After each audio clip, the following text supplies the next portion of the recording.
Hello, everyone, and welcome again to another Teacher Joseph podcast. Today, I want to give you a few helpful tips about speaking better. Now, let me just choose a sentence. The cow is in the field and is walking slowly. How do you think that sounded? Let me just say it again. The cow is in the field and is walking slowly. It sounded okay, didn't it? There was nothing spectacular about it. It's just a sentence, and I'm sure you could understand all of the words. But if you put your breathing correctly, taking a big deep breath, and removing those spaces, you can make it sound better. Let's try that. A deep breath in. The cow is in the field and is walking slowly. In the second example, it sounds much more confident, it sounds much more pronounced, and it sounds much more natural. Let's compare these two sentences again. The cow is in the field, walking slowly. Okay, so in this first sentence, you can hear that the words are fine, the grammar is fine, but the spaces are a little bit big. Let's just try this again, and this time I'm going to take a big deep breath in, and I'm going to fill my voice with sound, not leaving any spaces. The cow is in the field and walking slowly. So I had to stretch some of the words there so that they didn't get too pushed together. If I had simply taken away the spaces, the sentence would be, the cow is in the field and walking slowly. And that doesn't sound very good either. So what we do is we take a big deep breath, we push the words out and we stretch them just a little bit. Okay, let's try this again. The cow is in the field and is walking slowly. This is very nice. And you can change the amount of spaces that you have in words to give particular moods. For example, if I'm in the coffee shop, I don't want to sound too much like Shakespeare. I would like a coffee, please. So it's a little bit more natural. I would like a coffee, please. So there's a few little spaces, but not too many. If you're giving presentations at work, the best thing to do is to remember to try to push your words together a little bit. You don't have to sound like a BBC newsreader, but you do have to align your words up. A good way to do that is just to be very aware of your breathing. Your breathing can be very powerful. Let's look at a few more examples. Hi, my name is Joseph and I'm an English teacher. Hi, my name is Joseph. I'm an English teacher. So a few little spaces there for people to interject if they want to say anything. So it depends really what you want to say and also how confident you want to say it. The next thing, which I often talk about, is intonation and putting your voice up and down. For example, the cow is in the field and is walking slowly.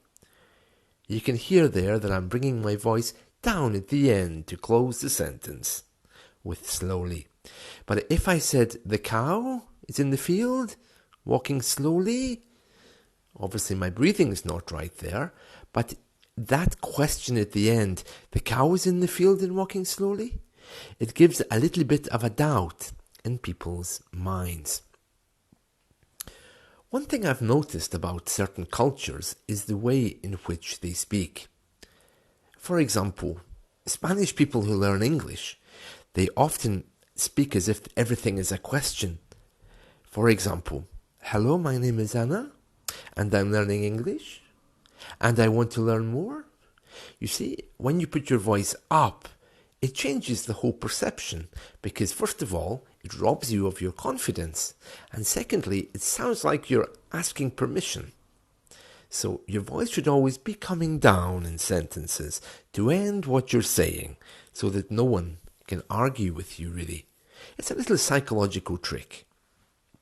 Another thing you want to avoid is speaking flatly.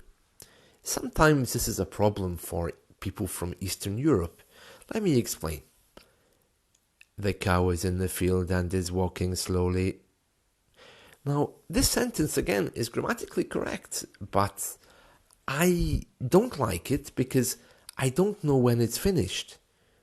I have to leave a big gap there before I start asking the student in case they want to say anything else. The cow is in the field and walking slowly. And did you want to say something else about the cow? So it's very important just to bring your voice down, and then I know that you finished at the end of the sentence, just as I'm doing now. So you see how powerful breathing and intonation is. There is a third thing, which is about how we link and blend words together. And we do that by moving the end of one word. We take the sound and we move it on to the next.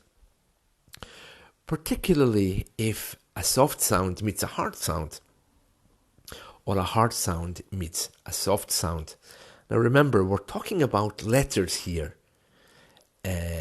So you have to be very careful because some letters have different sounds. So for example, if we think of received pronunciation, if we talk about a trainer, the R is a hard letter, but it has a soft sound. The R at the end of English words is often rubbed away. And because it's rubbed away, you can't really join it to anything as a hard sound. But let me just give you a few examples of how this works. Let's go back to the cows, okay? The cows are in the field. The cows are in the field. In this case, cows, with an S at the end, I've moved the sound of the S over to the next word. Listen to it very slowly. The cows are. The cows are in the field. And in this way, I've managed to take away the space completely between cows and are. The cows are in the field. The cows are in the field. The cows are in the field. The S is softened a little bit to make it more of a kind of Z sound, which is usual for the word cows anyway, and so it joins nicely.